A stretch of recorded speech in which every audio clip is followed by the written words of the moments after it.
¿Qué tal, familia? ¿Cómo están? Me da mucho gusto saludarlos. Vamos a empezar este mensaje el día de hoy. Le voy a invitar que ahí donde está, incline su rostro, vamos a orar. Padre, te damos gracias por esta oportunidad que tenemos. Qué bueno que podemos estar reunidos, qué bueno que podemos adorarte y qué bueno que podemos recibir una palabra que cambia nuestra vida y nos abre el entendimiento. Úsame para exponer esta palabra de tal manera que todo mundo aquí nos vayamos a casa con una perspectiva nueva de ti, de nosotros mismos y de lo que tú esperas de nosotros. Háblanos al corazón, en el nombre de Jesús, amén. Pues familia, usted sabe que estamos en medio de una serie que se titula La belleza de la iglesia local. Dijimos que la iglesia tiene una belleza especial porque en la iglesia la gente cambia, la gente encuentra propósito en la vida. Y luego establecimos una verdad central para toda la serie, que es la siguiente: la belleza de la iglesia local solo emerge cuando sus miembros viven el ideal de Dios. A ver, repítalo conmigo cuando cuente 3, 1, 2, 3. La belleza de la iglesia local solo emerge cuando sus miembros viven el ideal de Dios. En esta serie queremos hablar de esos ideales de Dios para ti y para mí. De tal manera que si tú vivimos en ese ideal, tú y yo vivimos en ese ideal, entonces vamos a hacer que emerja la belleza de nuestra iglesia. Uno de esos ideales es desarrollar un sentido de pertenencia. Ya lo explicamos la primera semana de la serie. También dijimos desde el principio que la iglesia representa a la iglesia mediante figuras para ilustrar su naturaleza, su funcionamiento y su propósito.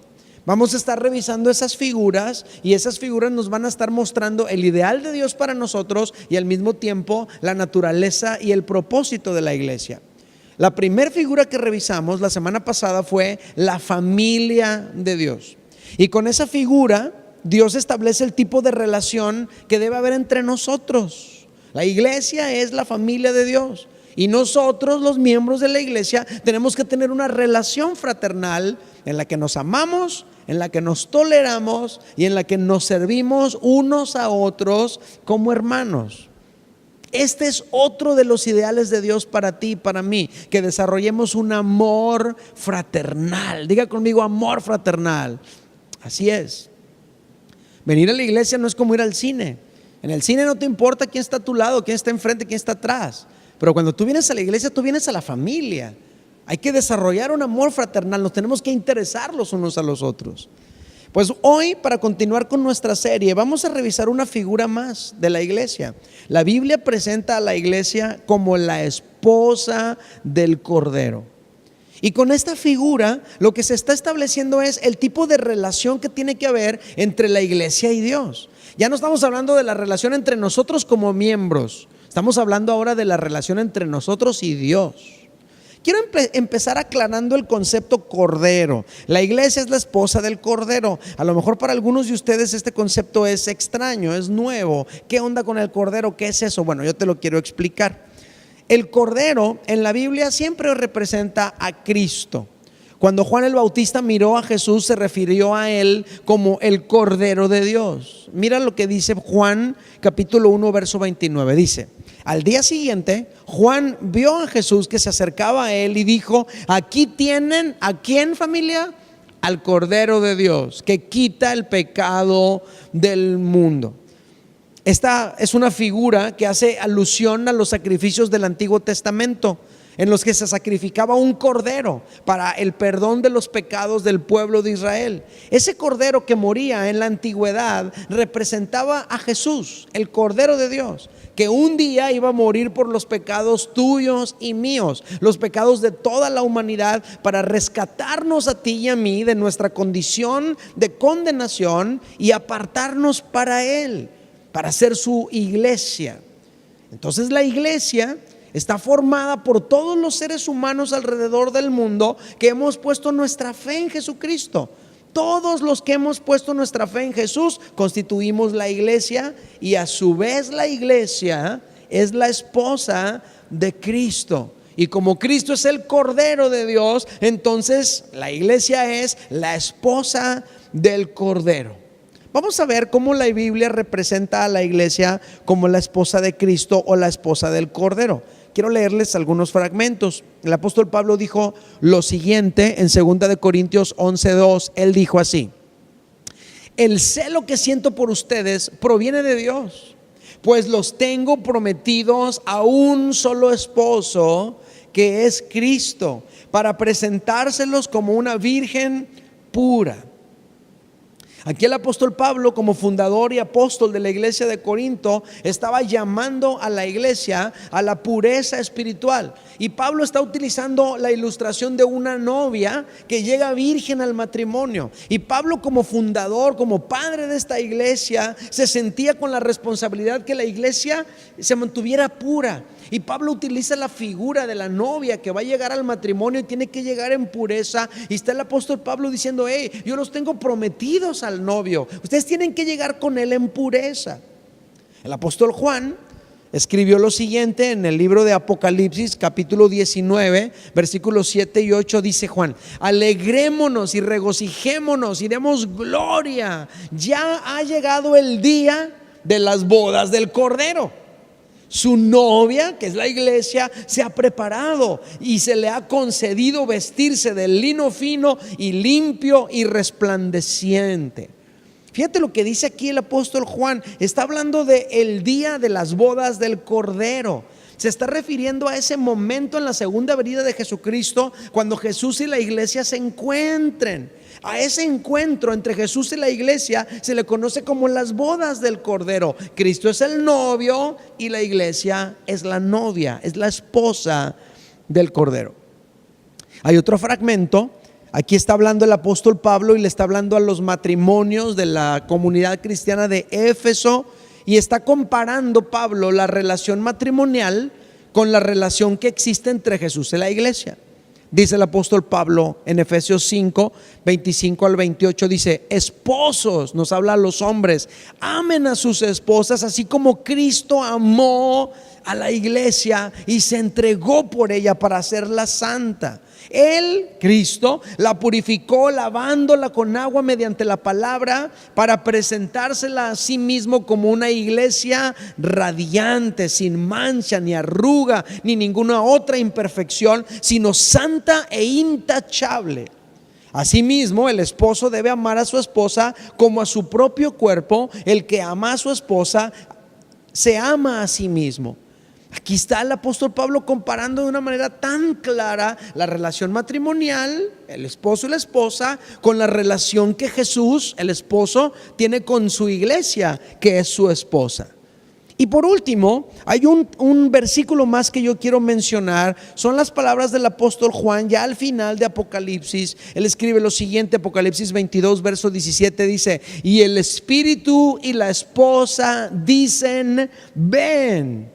Y el que oye diga: ven. Y el que tiene sed venga. Y el que quiera tome del agua de la vida gratuitamente. Dice: el espíritu y la esposa dicen: ven. ¿A quién le dicen ven? A Jesucristo, que va a venir a la tierra por segunda vez. El espíritu es el Espíritu Santo, que en este tiempo, en la era de la iglesia, está ejerciendo su rol de manera principal en este mundo. Y la esposa representa a la iglesia. Ambos, tanto el Espíritu Santo como la esposa, que es la iglesia, anhelamos el regreso de Jesús. La semana pasada les expliqué que la iglesia es la familia de Dios. Hoy les estoy explicando que la iglesia es la esposa del Cordero. ¿Quién es la iglesia? La esposa del Cordero. Y con esta figura se está estableciendo el tipo de relación que la iglesia debe de tener con Jesús. Una relación de amor, una relación de intimidad. Tú y yo, como esposa del Cordero, debemos amar al esposo, debemos amar a Jesús, debemos tener intimidad con Él, debemos querer estar con Él. Hay una verdad central que quiero establecer para usted el día de hoy, es la siguiente: la belleza de la iglesia local emerge cuando sus miembros desarrollan una relación íntima con Jesús. ¿Qué relación tenemos que tener usted y yo con Jesús, familia? Una relación íntima, porque somos la esposa del Cordero. Tenemos que amar estar con Él, tenemos que amarlo a Él, tenemos que anhelar estar con Él. Ahora, en la relación de pareja, usted lo sabe, la intimidad puede crecer o disminuir. En la relación que tenemos con Dios, igualmente, nuestra intimidad con Dios puede crecer o puede disminuir. En la relación de pareja, la intimidad depende de dos. Ambos deben hacer su parte para crecer en intimidad. Pero en la relación entre la iglesia y Dios, la intimidad depende de nosotros, de la iglesia. ¿Sabes por qué? Porque Dios, número uno, ya hizo todo para salvarnos y para transformarnos y para reconciliarnos con Él. En segundo lugar, porque Dios está siempre dispuesto. Él nunca cambia. Sus intenciones de que nos reunamos con Él nunca disminuyen. Él siempre quiere estar con nosotros. Él, Dios, nunca daña la intimidad con nosotros, porque Dios es perfecto y Él nos ama y Él nos espera y Él nos recibe y Él nos anhela. Pero a usted y a mí nos corresponde mantenernos en esa intimidad con Dios. Puede ser que a lo mejor últimamente usted se ha sentido alejado de Dios. Tú eres la iglesia, recibiste a Cristo como tu Salvador, amas a Dios, pero últimamente has estado frío en tu relación con Él. A lo mejor no estás tan cercano a Él. Pero ese no es el plan de Dios. El plan de Dios es que tú tengas una relación íntima con Él, porque la belleza de la iglesia local emerge cuando sus miembros, tú y yo, desarrollamos una relación íntima con Jesús. Ahora, si tú estás frío, si tú sientes que tu relación con Dios está un poco fría, la pregunta es: ¿cómo podemos desarrollar una relación íntima con Jesús? ¿Cómo podemos empezar a acercarnos a Él? ¿Cómo podemos empezar a sentir interés y amor y ganas de estar en su presencia? Tengo 3 respuestas para ti según lo que encuentro en la Biblia. Número 1, haciendo lo que le agrada. A ver, repítalo conmigo a las 3. 1, 2, 3. Haciendo lo que le agrada. La intimidad aumenta cuando vivimos para complacer al ser amado. Eso usted lo sabe. Si usted está casado, usted entiende eso. La intimidad aumenta cuando vivimos para complacer al ser amado. En la vida matrimonial esto sucede porque ese ser amado se siente complacido y responde acercándose a nosotros debido a que nosotros estamos haciendo eso que le complace. A lo mejor usted, señora, le prepara a su esposo su platillo favorito y él llega cansado del trabajo y se encuentra con ese gran detalle. Hace unos días estaba en un prematrimonial y me estaban compartiendo algunas experiencias que habían tenido estos chicos que yo iba a casar. Dice: habíamos tenido un conflicto en la mañana y yo me fui enojado, y en la tarde que llegué lo que me encuentro es el lugar bellamente preparado, con velas, preparando la comida que me gusta. Hasta se me salieron las lágrimas. ¿Qué es lo que estaba contando este hombre? Pues que esta mujer con la que él se está casando tuvo un gesto de hacer lo que le agrada a él, y eso generó intimidad. En la relación con Dios sucede igual. Cuando tú y yo complacemos a Dios, Él responde acercándose a nosotros, y eso también produce en nosotros un sentir de intimidad, de acercarnos a Él. Malaquías capítulo 3 verso 7 dice: desde la época de sus antepasados se han apartado de mis preceptos y no los han guardado, le está diciendo Dios a Israel.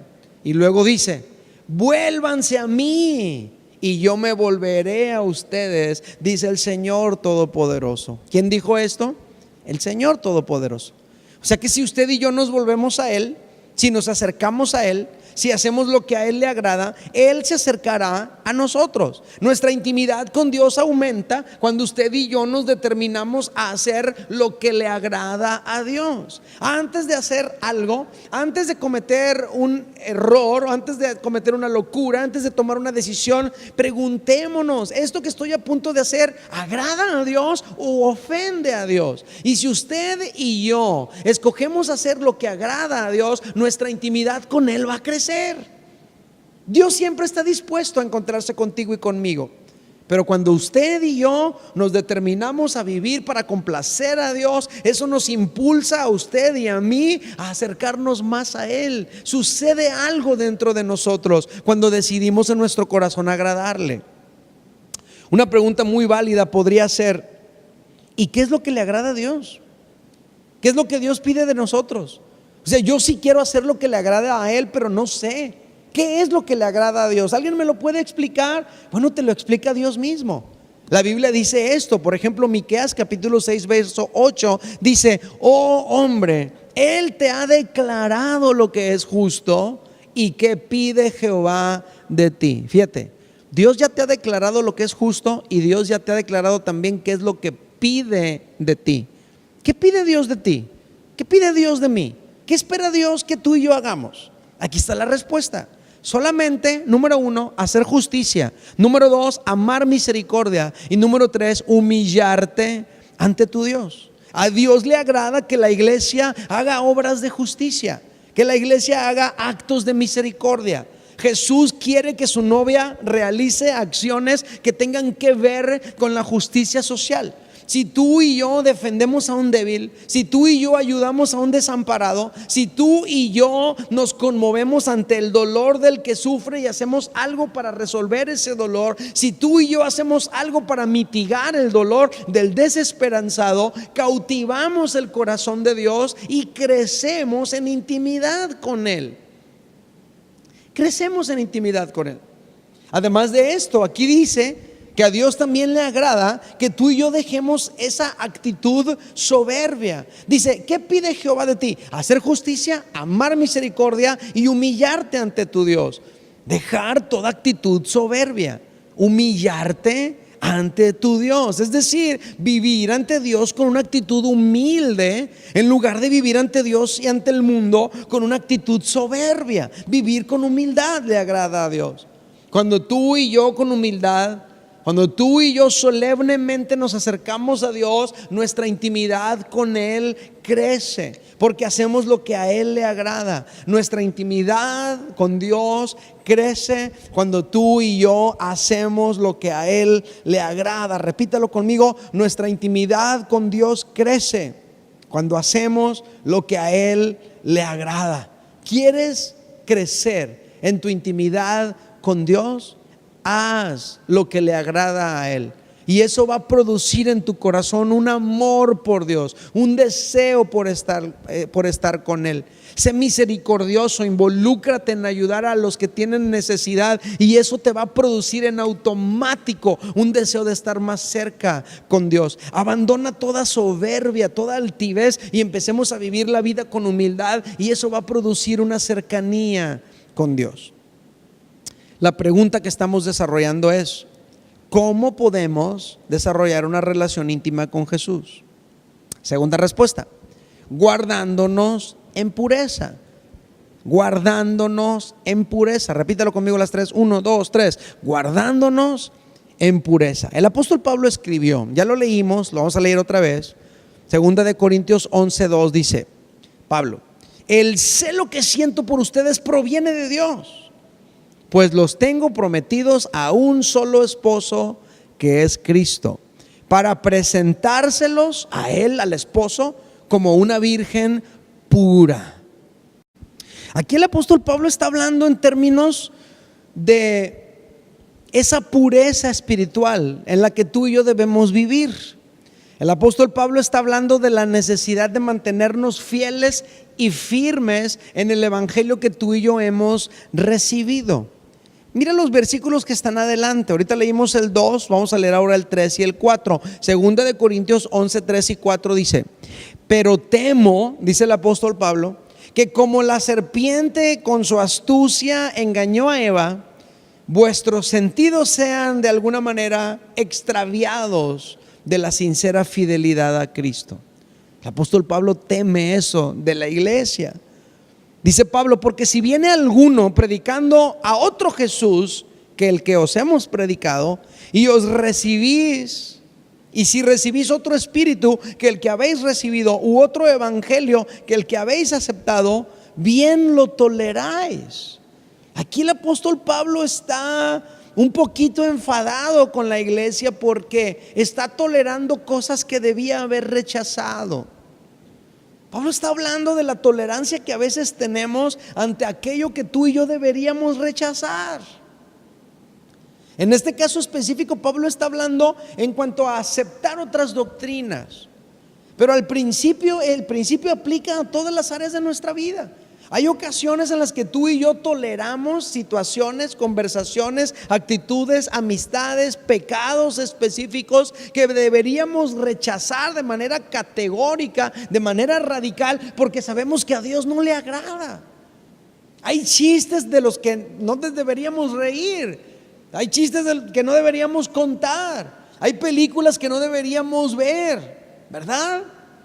Hay cosas, hay situaciones que de antemano sabemos que son contrarias a los valores de Dios. No deberíamos ser tolerantes en nuestra vida ante estas cosas que tú y yo sabemos de antemano que a Dios no le gustan. Entonces, cuando tú y yo queremos crecer en intimidad con Dios, tenemos que empezar a dejar aquellas cosas que no le agradan a Él. En la vida matrimonial pasa exactamente igual. De repente el esposo se siente enfadado porque la esposa está haciendo exactamente lo que sabe que a él le molesta mucho. Y le dice: pero mi amor, estás haciendo exactamente lo que tú ya sabes que me enoja, lo que tú ya sabes que me molesta. Y esa situación afecta la intimidad en pareja. En nuestra relación con Dios es exactamente igual. Cuando tú y yo hacemos lo contrario a su voluntad, cuando tú y yo vamos en contra de las cosas que Dios desea, cuando tú y yo toleramos en nuestra vida la mentira, el orgullo, cuando tú y yo toleramos en nuestra vida el fraude, el chisme, el rencor, cuando tú y yo toleramos en nuestro corazón el enojo, la ira, cosas que ya deberíamos haber desechado desde cuando nuestra intimidad con Dios se entorpece. A lo mejor algunos de ustedes últimamente han sentido que tu relación con Dios está muy fría, que no hay calidez en la relación entre tú y Dios. Deberías preguntarte a ti mismo: ¿habrá algo en mi vida que yo he tolerado y tenía que haber dejado desde cuándo? Nuestra intimidad con Dios crece cuando tú y yo hacemos lo que a Dios le agrada, pero nuestra intimidad con Dios también crece cuando tú y yo rechazamos lo que a Dios no le agrada. Y un análisis personal en este momento es: Dios mío, ¿hay en mi vida algo que no te agrada? ¿Hay algo en mi vida que tú estás esperando desde cuándo que yo deje atrás? Y yo me aferro a seguir pecando, yo me aferro a seguir viviendo esto que yo sé que te ofende a ti. Si tú ya lo tienes identificado, amigo mío, déjalo a un lado para que puedas crecer en tu relación con Dios, porque eres la esposa del Cordero. La relación entre tú y Dios tiene que ser una relación de amor, una relación de intimidad. Pero esa relación de intimidad no puede crecer cuando tú y yo toleramos en nuestra vida, en nuestra mente, en nuestro corazón las cosas que a Dios no le agradan. Estamos contestando esta pregunta: ¿cómo desarrollamos una relación íntima con Jesús? En primer lugar, cuando hacemos lo que le agrada. En segundo lugar, cuando tú y yo nos alejamos de lo que a Él le ofende, cuando tú y yo dejamos a un lado ciertas cosas que no le agradan a Él y nos mantenemos en pureza. Y número 3, tú y yo desarrollamos una relación íntima con Jesús pasando tiempos de intimidad con Jesús. A ver, repítalo conmigo las 3. 1, 2, 3. Pasando tiempos de intimidad con Jesús. A ver, ¿de qué estamos hablando? A lo mejor alguien está preguntando: ¿de qué está hablando el pastor el día de hoy? Pues estamos hablando de tener una cercanía con Él.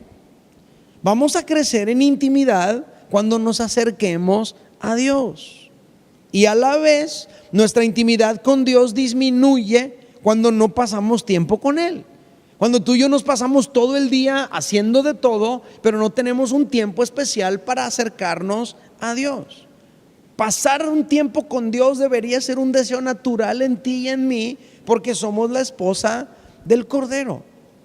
Yo a veces estoy fuera porque tengo que viajar, estoy en otra ciudad, anhelo llegar a mi casa, anhelo estar con mi familia, anhelo estar con mi esposa, anhelo estar con mi hijo. Es un deseo en mi corazón y me doy cuenta que ellos también anhelan estar conmigo. Me mandan WhatsApps y me platican: ya te extrañamos, ya ven.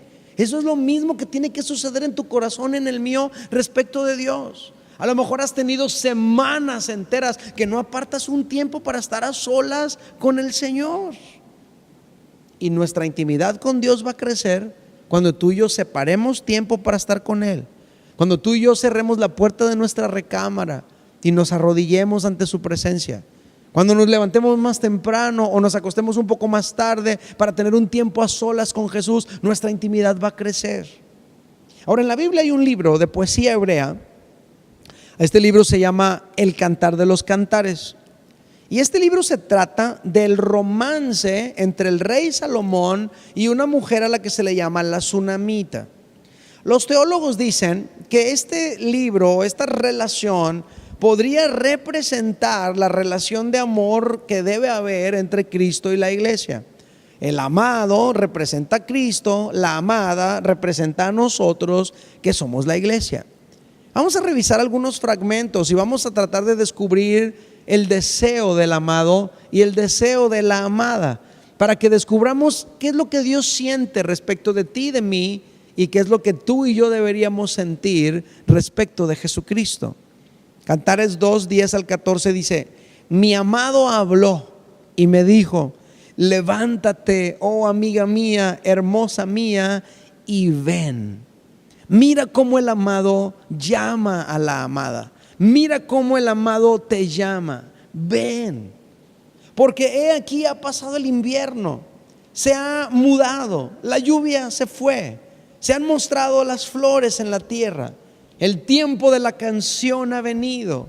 Y en nuestro país se ha oído la voz de la tórtola. La higuera ha echado sus higos. Las vides en cierne dieron olor. Levántate, oh amiga mía, hermosa mía, y ven. Mira cómo habla el amado. Mira cómo desea que venga la amada a estar con él, a tener un tiempo con él. Levántate, hermosa mía, amiga mía, y ven. Verso 14: paloma mía que estás en los agujeros de la peña, en lo escondido de escarpados parajes, muéstrame tu rostro, hazme oír tu voz, porque dulce es la voz tuya y hermoso tu aspecto. Mira qué palabras tan tiernas. ¿Cuál es el deseo del amado en estos versículos? Pues Él quiere que nos acerquemos a Él. Él quiere que nos levantemos y vayamos con Él. Él quiere que hagamos a un lado ciertas cosas para tener un tiempo especial con Él. Él quiere escuchar nuestra voz. Él quiere ver nuestro rostro junto a Él en su presencia. Dios quiere un romance con nosotros que somos su iglesia. Él anhela que tú y yo nos tomemos ese tiempo para estar con Él. Él genera un panorama para atraernos a Él. De repente Dios te rodea de bendiciones para enternecer tu corazón, para que tú respondas a su llamado. ¿Y qué responde la amada? Cantares 2, 16 al 17 dice: mi amado es mío y yo suya. Él apacienta entre lirios hasta que apunte el día y huyen las sombras. Vuélvete, amado mío.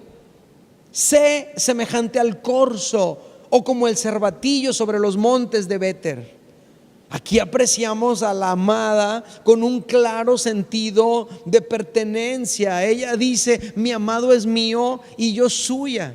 Tú y yo tenemos que tener ese mismo sentir. Yo le pertenezco a Cristo, Cristo me pertenece a mí. Yo le pertenezco a Dios, soy de Él. Toda mi vida tiene que ver con Él, con agradarlo a Él, con vivir para Él. No vivo para mí, vivo para complacerlo a Él. Y luego dice aquí también: vuélvete, amado mío. Se asemeja a este momento en el que la iglesia está viviendo, un momento en el que esperamos el regreso de Jesús y tenemos que anhelar que nuestro amado venga. Pero también tenemos que anhelar ese encuentro a solas con Él. Aquí apreciamos un deseo en la amada. Ella desea que su amado regrese. Coincide a la perfección con las palabras que leíamos en el Apocalipsis. Apocalipsis 22, 17 dice: el espíritu y la esposa dicen: ven. La iglesia tiene que anhelar el regreso del amado.